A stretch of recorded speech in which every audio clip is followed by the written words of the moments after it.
আসসালামু আলাইকুম। আমন্ত্রণ জানাচ্ছি জনপদের খবরের সঙ্গে আছি আমি ফারহানা ইমা। এখনকার সংবাদ আয়োজন একই সঙ্গে চ্যানেল আইর ইউটিউব চ্যানেল এবং চ্যানেল আইর ওটিটি প্ল্যাটফর্ম আইস্ক্রিনে লাইভ স্ট্রিম হচ্ছে। দেশের বিভিন্ন সীমান্ত দিয়ে ভারতীয় নাগরিকদের বাংলাদেশে পুষিন ঠেকাতে সতর্ক রয়েছে বিজেপি।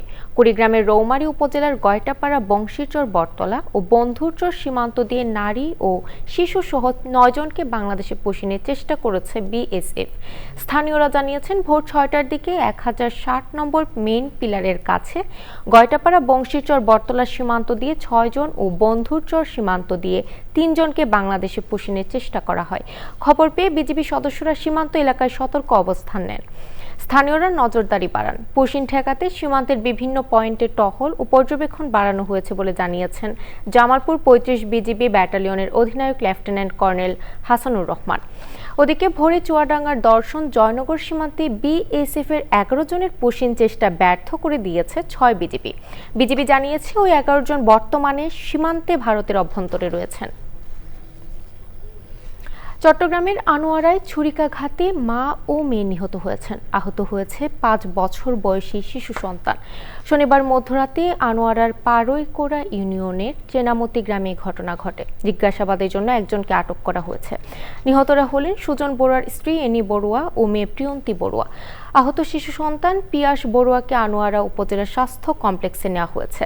পুলিশ ও স্থানীয়রা জানিয়েছেন সুদের টাকা নিয়ে প্রতিবেশী তেজপ্রিয় বড়ুয়ার সাথে সুজন বড়ুয়ার পরিবারের বিরোধ চলছিল। এর জের ধরে শনিবার 11টার দিকে ঘরে ঢুকে এনি বড়ুয়া ও তার সন্তানদের উপর ধারালো অস্ত্র নিয়ে হামলা চালায় অভিযুক্ত তেজপ্রিয়। চিৎকার শুনে প্রতিবেশীরা গেলে রক্তাক্ত অবস্থায় 3 জনকে উদ্ধার করেন। ঘটনার পর থেকে অভিযুক্ত পলাতক। পুলিশ জানিয়েছে ঘটনা আইনানুগ ব্যবস্থা নেওয়া হচ্ছে। যখন সিটার আসি আর ওয়াইফ দিয়ে উনার মাঝখানে করে দেখি মানে চারিমিককে মানে সুরা শরীর মানে যে ব্যাগ শরীর মানে গিয়া অত বিক্ষত করে ফেলি। তারপর আইয়া দিতে মাইয়ারে ওরা কিন্তু রান্না করানো যে সবাই মানিও রক্তাক্ত করি এটা মরে দেখি। আবার ফোয়ারা দিয়ে মাথা মাজি এটা মনে হয় শরীর মাজি তারা দৃষ্টান্ত মানে শাস্তি আসাই আর কি। স্বাস্থ্যসেবার মান উন্নয়ন ও সংকটাপন্ন রোগীদের উন্নত চিকিৎসা সেবা নিশ্চিত করতে 10 জেলার 10টি হাসপাতালে নিবিড় পরিচর্যা কেন্দ্র আইসিইউ সেবা চালু করা হয়েছে। সকালে নারায়ণগঞ্জ জেনারেল হাসপাতাল থেকে ভার্চুয়াল পরিসরে যুক্ত হয়ে 10 জেলায় আইসিইউ সেবা উদ্বোধন করেন স্বাস্থ্য ও পরিবার কল্যাণমন্ত্রী সরদার মোহাম্মদ সাখাওয়াত হোসেন। স্বাস্থ্যমন্ত্রী বলেন, সারা দেশে 20টি হাসপাতাল করার পরিকল্পনা রয়েছে। এর মধ্যে নারীদের জন্য 2টি 1,500 শয্যার বিশেষায়িত হাসপাতাল নির্মাণ করা হবে। বাকি 18টি হাসপাতাল হবে 1000 শয্যার। এসব হাসপাতালে কিডনি ডায়ালাইসিস, স্তন ও জরায়ু ক্যান্সার চিকিৎসা, পঙ্গুত্ব পুনর্বাসন, মাতৃসেবা ও সাধারণ চিকিৎসার সুবিধা থাকবে। স্বাস্থ্যমন্ত্রী বলেন, প্রতিটি হাসপাতালে 5টি করে অত্যাধুনিক অ্যাম্বুলেন্স দেওয়া হবে এবং জরুরি রোগী পরিবহনের জন্য 4টি হেলিকপ্টার সংযুক্ত করা হবে।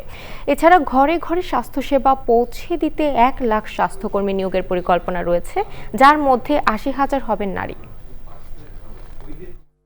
আপনারা দেখেন জুলাইয়ের 1 তারিখের পরে আমরা স্বাস্থ্য মন্ত্রণালয়ে কি বৈপ্লবিক পরিবর্তন আনার জন্য পদক্ষেপ গ্রহণ করি ইনশাল্লাহ। সারা বাংলাদেশে 2টা স্পেশালাইজড হাসপাতাল হবে শুধু মেয়েদের জন্য। 1500 বেড করে একটা হাসপাতাল হবে। 4টা জিনিস থাকবে, কিডনি ডায়ালাইসিস থাকবে, মেয়েদের ব্রেস্ট অ্যান্ড ইউটেরাস ক্যান্সারের ইউনিট থাকবে, পঙ্গুত্বের ইউনিট থাকবে, ডেলিভারি থাকবে, জেনারেল হসপিটাল থাকবে এবং 20টা হাসপাতাল হবে সারা বাংলাদেশে। 1000 বেড, 18টা, 2টা থাকবে মেয়েদের জন্য স্পেশাল।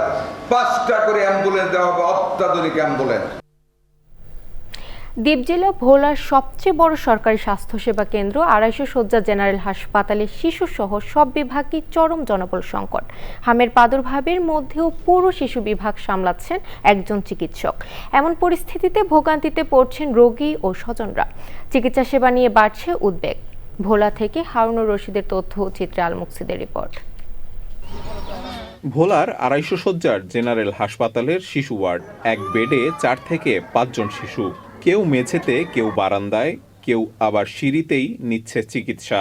সেই সাথে তীব্র গরমেও কোথাও ফ্যান নষ্ট, কোথাও চলছে ধীর গতিতে। অপরিচ্ছন্ন টয়লেট সহ অস্বাস্থ্যকর পরিবেশেরও অভিযোগ রয়েছে। এদিকে গন্ধর জন্য থাকা যায় না, আর সবকিছু বাইরে থেকে কিনে দিতে হয়। বাথরুমে 4,000-5,000 মানুষ যদি একটা বাথরুমে ব্যবহার করে, ফ্যান নাই, কিছু নাই, এই জন কটা 10টা-12টা সিট হইয়া রয়েছে, এরপরে একটা ফ্যান চলে। হাসপাতালে একটা ডাস্টবিনে পরিণত হয়েছে। যদি বলি আপনি দেখেন কোনো পরিষ্কার নাই, কোনো জবাবদিহিতা নাই। রোগী ও স্বজনদের অভিযোগ, পর্যাপ্ত বিশুদ্ধ পানির ব্যবস্থা না থাকায় অনেকে বাধ্য হয়ে বাথরুমের ট্যাপের পানি পান করছেন। রুগী নিয়ে আইসা যদি আমরা ভালো মানুষও আরও অসুস্থ হয়ে যাই তাহলে এটা কিভাবে হবে? অল হসপিটালে কোনো খাবার পানির ব্যবস্থা নেই, ওয়াশরুমের পানি ওইটাই খায়। 25 শয্যার শিশু ইউনিটে বর্তমানে ধারণ ক্ষমতার কয়েক গুণ বেশি রোগী ভর্তি রয়েছে। পুরো বিভাগে কার্যত চিকিৎসা দিচ্ছে একজন বিশেষজ্ঞ। আমাকে দিয়ে স্ক্যানও চালানো হচ্ছে, ডায়রিয়া চালানো হচ্ছে, সব মিলিয়ে 300-350 রোগী একটা ডাক্তার যেভাবে চালায় আমি ওভাবে চালাচ্ছি। ভালো হচ্ছে না, আমার করার কিছু নাই। হাসপাতাল কর্তৃপক্ষ জানায় 2019 সালে হাসপাতালটি 100 শয্যা থেকে 250 শয্যায় উন্নীত হলেও জনবল বাড়েনি। হাসপাতাল ও সিভিল সার্জন কার্যালয় সূত্রে জানা গেছে, চিকিৎসক, নার্স ও কর্মকর্তা সহ 179টি পদের মধ্যে প্রায় 1/4 পদ দীর্ঘদিন শূন্য রয়েছে। 500 জন রোগীকে প্রতিদিন সেবা দিচ্ছি। পাশাপাশি আউটডোরে প্রতিদিন প্রায় 1000 থেকে 1200 রোগী প্রতিদিন আমরা দেখতেছি। পাশাপাশি আসলে নার্সেরও অনেক সংকট আছে। জনবল যদি প্রপারলি দেওয়া না হয় আসলে সেবা দেওয়াটা খুব কঠিন হয়ে যাচ্ছে আমাদের জন্য। হাসপাতালে দ্রুত পর্যাপ্ত চিকিৎসক নিয়োগ, নিরাপদ পানি সরবরাহ ও স্যানিটেশন ব্যবস্থা উন্নত করার দাবি রোগী ও স্বজনদের।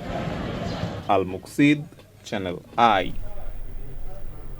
এবার প্রতিনিধিদের পাঠানো তথ্য, ভিডিও চিত্র নিয়ে আল মুকসিদের রিপোর্ট। নারায়ণগঞ্জের সোনারগাঁয়ে পঞ্চমী ঘাট উচ্চ বিদ্যালয়ে 4তলা ভবনের উদ্বোধন হয়েছে। অনুষ্ঠানে প্রধান অতিথি ছিলেন শিক্ষামন্ত্রী আ.ন.ম এহসানুল হক মিলন। বরিশালে হিজলা উপজেলায় বিভিন্ন উন্নয়ন প্রকল্পের নির্মাণ স্থানের জমি পরিদর্শন করেছে সেতু ও নৌপরিবহন প্রতিমন্ত্রী রাজীব আহসান। বগুড়ায় যানজটের চাপ কমাতে মেট্রো রেলের আদলে উপর দিয়ে ট্রেন চলাচলের ব্যবস্থা করা হবে বলে জানিয়েছেন স্থানীয় সরকার, পল্লী উন্নয়ন ও সমবায় প্রতিমন্ত্রী মীর শাহে আলম। বগুড়ায় সাংবাদিকদের সঙ্গে মতবিনিময় সভায় এ কথা বলেন তিনি। চট্টগ্রামের বাঁশখালীর সানুয়া ও কক্সবাজারের পেকুয়া রাজাখালীর মধ্যবর্তী ভাঙাখালী খালের ওপর সেতু নির্মাণের দাবিতে মানববন্ধন করেছে স্থানীয় বাসিন্দারা। ফেনীর ফুলগাজী উপজেলায় প্রায় 1,95,00,000 টাকার বিভিন্ন উন্নয়নমূলক কাজের উদ্বোধন করেছে সংসদ সদস্য রফিকুল আলম মঞ্জু। বিনা খরচে আপোষ মীমাংসার মাধ্যমে দ্রুত বিরোধ নিষ্পত্তি ও সামাজিক সম্প্রীতি বজায় রাখতে রংপুর উপজেলা পর্যায়ে লিগ্যাল এইডের কার্যক্রম বিষয়ে আলোচনা সভা হয়েছে। প্রধান অতিথি ছিলেন জেলা লিগ্যাল এইড কমিটির চেয়ারম্যান ফজলে খোদা মোহাম্মদ নজির। রাজশাহীতে শিক্ষার্থীদের সৃজনশীল মেধা বিকাশ, বিজ্ঞান ভিত্তিক চিন্তা ও উদ্ভাবনী ধারণাকে উৎসাহিত করতে স্টার্টআপ বিজ্ঞান প্রকল্প ও ইনোভেশন আইডিয়া প্রদর্শন প্রতিযোগিতা হয়েছে। উদ্বোধন করেন সংসদ সদস্য advocate Mohammad Shafiqul Haque Milan.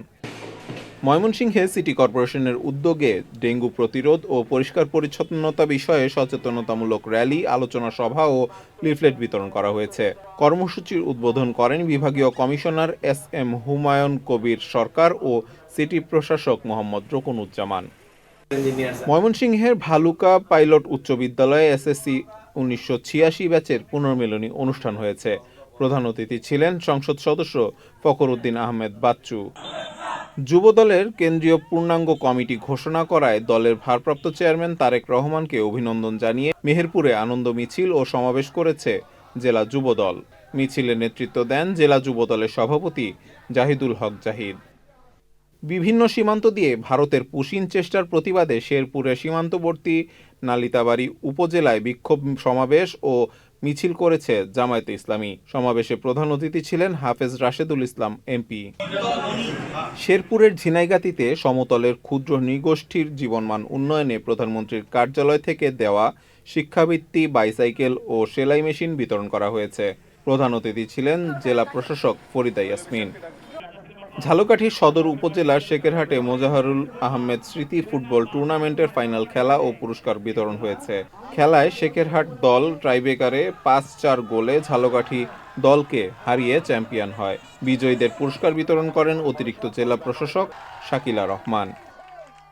Al মুকসিদ, channel I. জনপদের খবর আজকের মতো এ পর্যন্তই। একটু পর কৃষি সংবাদ দেখার আমন্ত্রণ জানিয়ে শেষ করছি। ধন্যবাদ।